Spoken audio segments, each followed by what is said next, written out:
Hi, my name is Terry Person, and you are about to begin part 7 of my series Make Money Writing, a Freelancer's Intensive.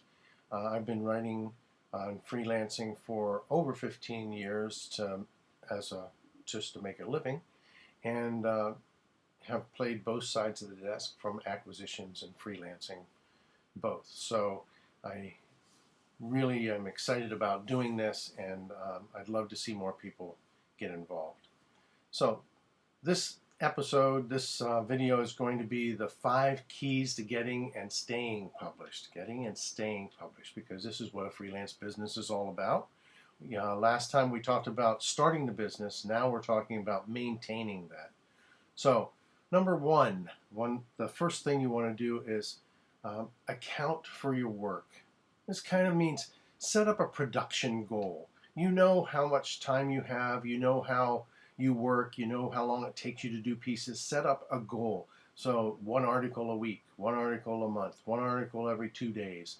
Set something up. I happen to write every day and work on several projects at a time. So keeping a couple things going is fine. Keep something going that's one interest and maybe a secondary interest, so that you're not overlapping too much, so that you stay interested in what you're writing about. And circulate those works. So part of accounting for your work is to circulate the finished works and keep track. Everything needs to be organized. So organize your mailings, your finished pieces, where pieces are. Keep a nice running count of what's going on, so that you can keep material out once you've finished it. And if it looks like it hasn't gone or hasn't gotten picked up, 4 or 5, 10 times, then look it over again and put that in another file so that you know where things are. So account for your work on all levels, from writing it to mailing it out and organizing. Number 2 is to conceptualize this whole process as a relationship. I've mentioned this before, but I always like to reiterate the fact that your first contact is your first impression. Make sure your material is clean, everything's spelled correctly. Make sure that the editor you're writing to, their name is spelled correctly. All these things are very, very important to keep things at the best when you first start. So respond to rejections, and so send something new afterward. Thank them for the rejection. Say, I'm sorry, this didn't fit your needs at the moment, but here's something else that I have written recently that might be more up your alley. So go ahead and respond to them. Be kind, be nice. Even if you're breaking a relationship up, or don't want to be in a relationship with a particular magazine, there's no need to be mean to them. And if another editor shows up, it could be a new relationship. So, but having said all this, be smart and play the field. So send the piece out. If you're an early author and they haven't asked for a piece, go ahead and query or send that piece out to 3 or 4 or 5 different places all at the same time. This can increase your chances of getting picked up. And if you are picked up, apologize to the other ones and say, this got picked up by another magazine, and move on. So give them your best shot.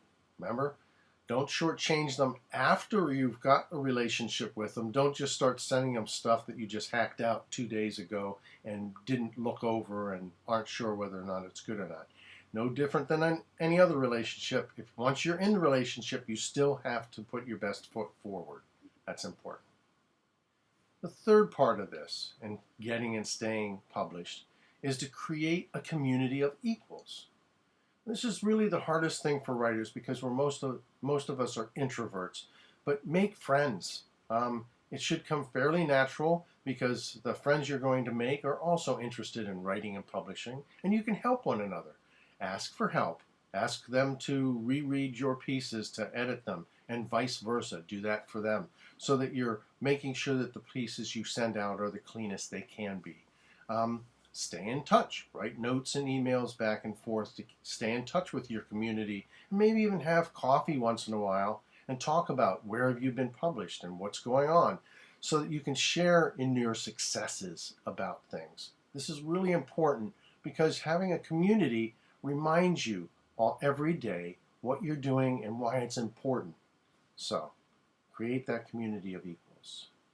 The fourth thing is to live the life of a writer. By this, I don't mean, go traveling all the time and not paying attention, but I mean living the life of a real writer, somebody who knows their job just like any other person. Stay focused and keep working. That's what this means. Keep your focus. You don't just walk away from it and say, oh, I've got 3 days that I don't need to do anything because I made enough money this month. Stay focused and keep working, because this is what you want to do for the rest of your life. Be out there.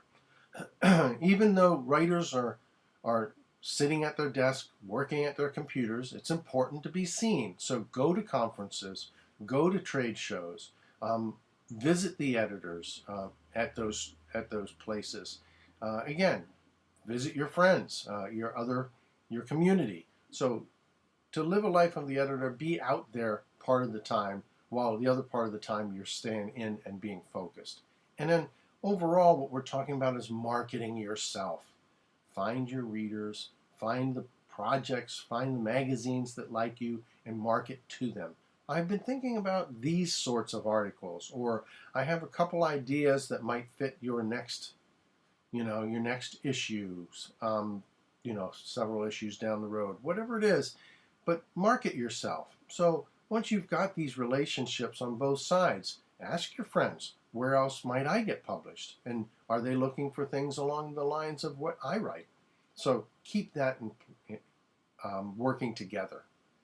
Finally, number 5 is to have fun and play.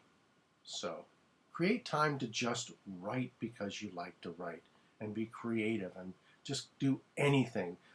Pitch 2 things together. Just play with your writing, whether it's just stream of consciousness or journal writing or letter writing. Have a good time with it.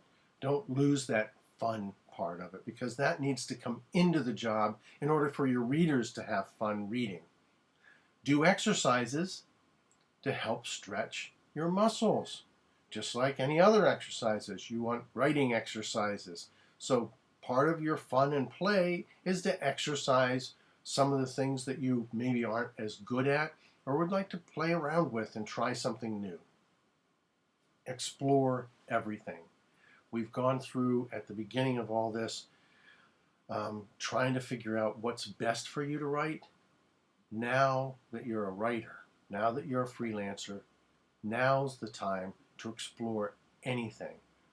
Writing is an adventure, so you want to treat it as such. If you haven't written an article in a certain field, that doesn't mean you can't.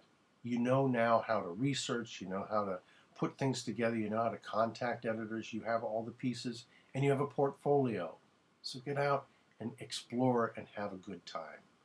So that's it. So for the points that are mentioned here, these 5 points, quick and dirty here, but for these 5 points, I've got again, I did a short download.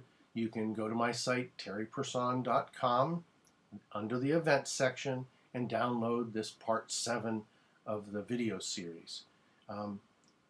My next video, I wasn't sure whether I was going to do one or not, but I think I'm going to cover working in fiction, because that's something that I get asked all the time, that, oh, this is all great for nonfiction work, but what about fiction and poetry? So I'm going to do a short video, I think, and talk about how to use all the principles we've got so far and put them together for fiction and poetry. Anyway, I appreciate it. Thank you for showing up, and I will see you the next time.